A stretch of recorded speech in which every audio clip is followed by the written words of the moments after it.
Biden's comments on working with two segregationist senators as an example of the civility in the Senate way back in the 1970s when he got there.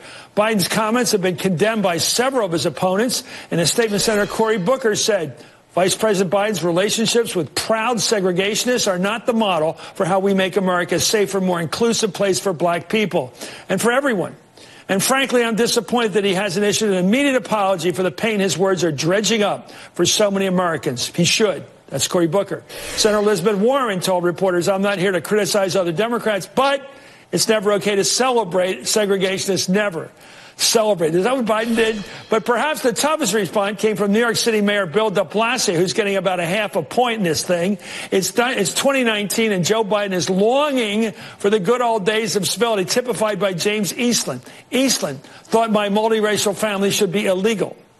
Well, the mayor of New York added, it's past time for apologies or evolution from Joe Biden. He repeatedly demonstrates that he is out of step with the values of the modern Democratic Party. For more on this hot one, I'm joined by Joel Payne, a frequent guest here, former Deputy Press Secretary for Senator Harry Reid and a Democratic strategist, and Kristen Hawn, former Communications Director for Blue Dog Democrats, also a Democratic strategist. So this looks like it was a long time coming, and here it has. Joe Biden, the guy who got along with the people that used to run the Democratic Party, the Senate. When I first came there, they were all Southern segregationists.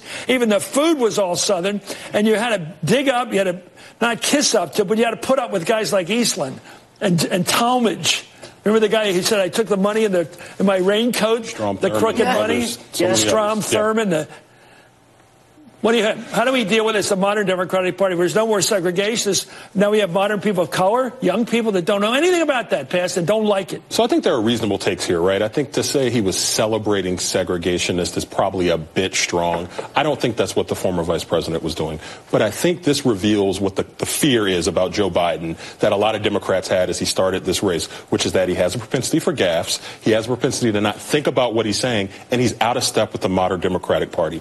Those things are true. That does not mean he cannot be the nominee. It just means that he has a very, very uphill battle because of those things that he's fighting against. The inertia of Joe Biden, the guy from 1975 running in 2019. It's a long time ago, by the way. It's the trouble being old. Because he's defending a time that most voters can't remember and don't want to remember. Yeah, he's defending a long record. I don't know if I would totally agree that he doesn't fit in with the modern Democratic Party. I mean, he's older. He doesn't look like a lot of the candidates that are running. But I'm using the midterms as an example. I mean, you look back, and a lot of the states we have to win, the primary states we have to win, those Rust Belt states, we won those because the right candidates came through. What were they? They were your Abigail Spanbergers. They were your Mikey Sherrills. They were your, I mean, I can go across the board. Yeah, Lissa Slotkin. You're talking about those people that were supported by the far left, but they won their primaries. They won Democratic primaries, and then they went on to win the general. If they hadn't won their primaries, we would have lost those seats. So I think there's we can granular there. But listen, anyway, I'm going to be a little less nice, and I really like Joe Biden, and I would we'll see at the end. But I'm worried about it. He's like one of the last moderates standing. I wonder who the next moderate, if he gets knocked off, who's left, because then it'll just be left. But I thought when he said he never called me boy. For a white guy to say that means nothing. It's just tone deaf. There's no experience. There's no history of that. It's tone deaf. It's also, there's so many levels to this. So there are the obvious comments about talking about segregationists in a very loose way. You're doing this in a room full of wealthy donors. White guys. You're essentially defending old white bigots to a room of old white donors. Well, I'm not sure all the guys. By the way, I know these people. They're all liberal Democrats. I'm just saying. You are. I mean, but that's essentially what you're doing, and that's what he has to say. Well, here's the defense. He got a defense out by the end of the day. A series of tweets out tonight. Biden's senior advisor, Simone Sanders, blasted the former vice president's critics, writing, Joe Biden did not praise the segregation. That is a disingenuous take. He basically said sometimes in Congress one has to work with terrible or downright racist folks to get things done. And then went on to say, when you can't work with them, work around them. She added, let's be honest here. A person currently sits in the White House who has actually praised white supremacists, refuses to acknowledge the innocence of the Central Park Five, and talks about criminal justice reform, but has yet to allocate a penny to do it in his budget. What's this? What about, this is the new thing in politics, if you can't defend somebody, you say, but what about Trump? What about Trump? Right. And I think that you've got a case where you've got some people, House, Senate, those running for who are activists, right? And then you've got Joe Biden, who's a legislator.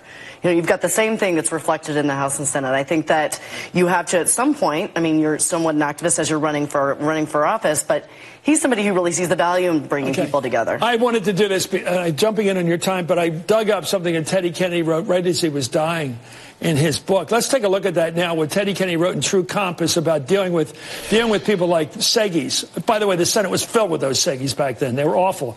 Anyway, one of Biden's longtime Senate colleagues, the late Senator Ted Kennedy, also recalled his experience working with Eastland, who chaired the Senate Judiciary Committee from, to 56 to 78. By the way, Teddy was on that committee. In his memoir, True Compass, published shortly after his death, Kennedy wrote, Eastland's racial views posed a moral problem for me. Civil rights became one of the defining causes of my career. How could I seek guidance or cooperate in any way with a proponent of segregation? My decision regarding Eastland, in fact, my abiding impulse to reach across lines of division during my career, took strength from the concluding phrase of Lincoln's inaugural address on the eve of the Civil War. I decided to put my faith in the better angels of our nature. I worked with James Eastland. In fact, the two of us became friends. Then and always I would work with anyone whose philosophies differed from mine as long as the issue at hand promoted the welfare of the people. And I would continue to await those better angels and to remain confident in ultimate justice. Teddy had to do it. He did it. Yeah. He got along with the guy he had to get along with to get the civil rights bill through and things like that. Let's also just kind of cut through all of this, right? I think that this race, the Biden piece and the Biden-Trump and all of this stuff, it's about, do you think Donald Trump broke Washington, or do you think Washington existing created Donald Trump? In other words, what came first, the chicken or the egg? I think Washington was broken by people like Mitch McConnell, and it allowed for someone like Donald Trump to go up the middle. Let's come back and fight about that. That is a good case. We'll have you back too, Kristen, because these fights are going to end up somewhere. Thank you. Joel Payne, thank you, Kristen Hawn. Up next, what I call the Baskin-Robbins phrase of this 2020 election process. You know,